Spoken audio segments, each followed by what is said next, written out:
আসসালামু আলাইকুম। কেমন আছেন সবাই? আশা করি সবাই ভালো আছেন। বরাবরের মতো এবার চলে আসলাম আহসান মঞ্জিল। এই আহসান মঞ্জিলের বিভিন্ন দৃশ্য ঘুরে ঘুরে আপনাদেরকে দেখাবো আমি মোহাম্মদ ইব্রাহিম পাটোয়ারি।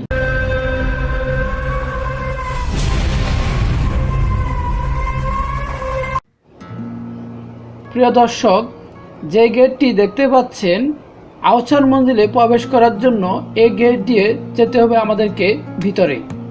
তার আগে আমাদেরকে টিকিট সংগ্রহ করতে হবে। আহসান মঞ্জিলে প্রবেশ করার জন্য টিকিটের মূল্য মাত্র 20 টাকা। আপনি টিকিট অনলাইন থেকেও আগে থেকে কেটে রাখতে পারেন। প্রিয় দর্শক, অলরেডি আমরা ভিতরে প্রবেশ করে ফেলেছি।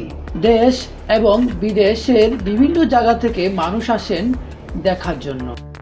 ফুলে ফুলে সাজানো দূর থেকে দেখা যায় আহসান মন্দিরের সে নির্মাণটি। আমার সাথে রয়েছে আজ আবু সুফিয়ান। তাকে নিয়ে আজকে আহসান মঞ্জিল পুরোটাই ঘুরে দেখব। আহসান মঞ্জিল। আহসান মঞ্জিল পুরান ঢাকার ইসলামপুরের কুমারটুলি এলাকায় বুড়িগঙ্গা নদীর তীরে অবস্থিত। এটি পূর্বে ছিল ঢাকার নবাবদের আবাসিক প্রাসাদ ও জমিদারি সদর কাছারি। বর্তমানে এটি জাদুঘর হিসাবে ব্যবহৃত হচ্ছে। এর প্রতিষ্ঠাতা নবাব আব্দুল গনি, তিনি তার পুত্র খাজা আহসান উল্লাহর নাম অনুসারে এর নামকরণ করেন আহসান মঞ্জিল। 1859 খ্রিস্টাব্দে আহসান মঞ্জিলের নির্মাণ কাজ শুরু হয়েছে। 1872 খ্রিস্টাব্দে এর কাজ সমাপ্ত করা হয়। আহসান মঞ্জিল কয়েকবার সংস্কার করা হয়েছে। এটি বাংলাদেশ জাতীয় জাদুঘর কর্তৃক পরিচালিত একটি জাদুঘর।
আহসান মঞ্জিলের বড় যে সিঁড়িটি রয়েছে তার নিচে রয়েছে একটি দোকান। যারা কিছু খেতে চান সেখান থেকে কিনে খেতে পারেন।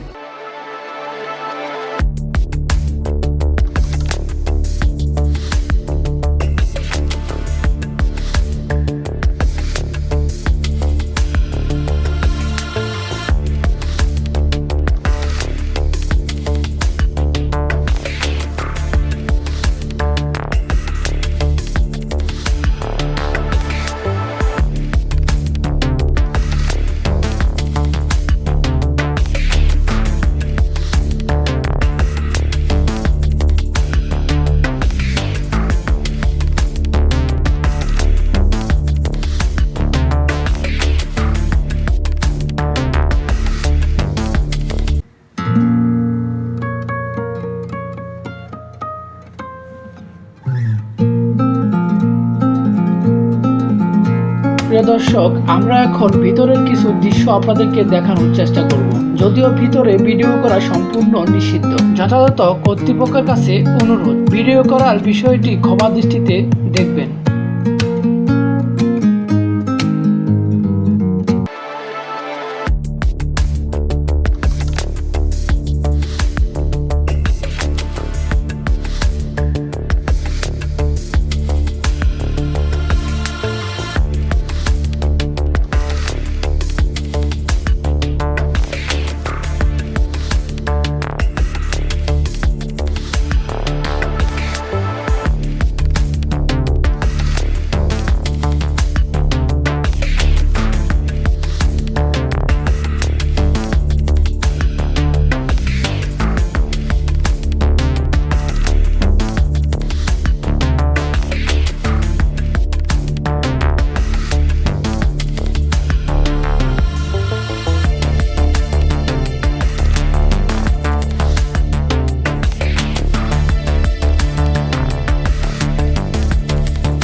অষ্টাদশ শতাব্দীর মাঝামাঝি সময়ে জামালপুর পরগনার জমিদার শেখ এনায়েত উল্লাহ আহসান মঞ্জিলের বর্তমান স্থান রংমহল নামে একটি প্রাসাদ তৈরি করেন। পরবর্তীতে তার পুত্র শেখ মতিউল্লাহ রংমহলটি ফরাসি মনিদের কাছে বিক্রি করে দেন।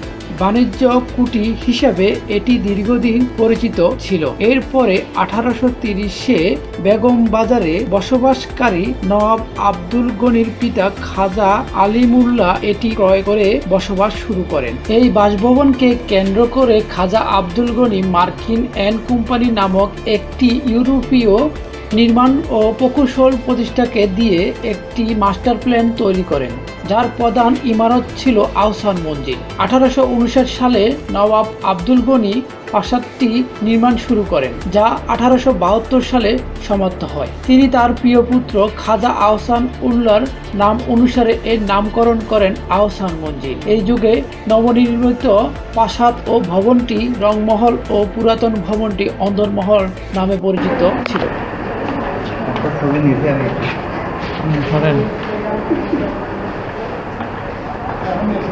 খাটটা যদি বিক্রি করতো আমি নিয়ে নিতাম। আলমারিটা কি নকশা করছে দেখছো?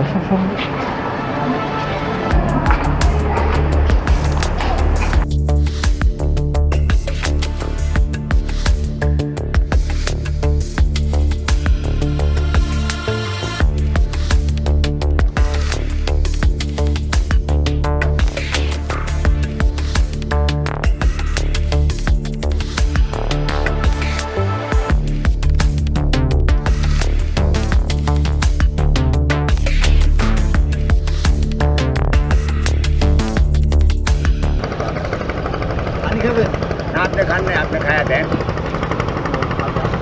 না, আমি খাবো না। দেন আমার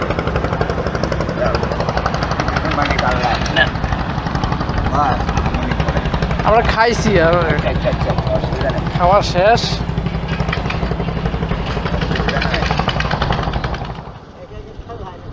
তুই বন্ধু কালা পাখি, আমি যেন কি বসন্তকালে তোমায় বলতে পারিনি, বসন্তকালে তোমায় বলতে পারিনি।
পুরান ঢাকার ইসলামপুরের বুড়িগঙ্গা নদীর তীরে অবস্থিত আহসান মন্দিরের সাথে জড়িয়ে রয়েছে ঢাকার শত বছরের পুরনো ইতিহাস। প্রিয় বন্ধুরা, আমরা আছি এখন এই মুহূর্তে বুড়িগঙ্গা নদীতে।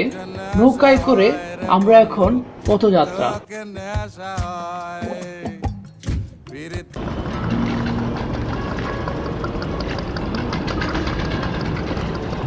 এখন কিছু বলবানি? কিছু বলার নাই। কেমন লাগতেছে তোমার ঘুরতে? ভালো লাগতেছে? দেখতে দেখতে ঘুরতে ঘুরতে সময় গেল ফুরিয়ে। এবার চলে যাওয়ার পালা। দেখা হবে অন্য কোথাও, অন্য স্থানে। ভালো থাকবেন সবাই, সুস্থ থাকবেন। আল্লাহ হাফেজ।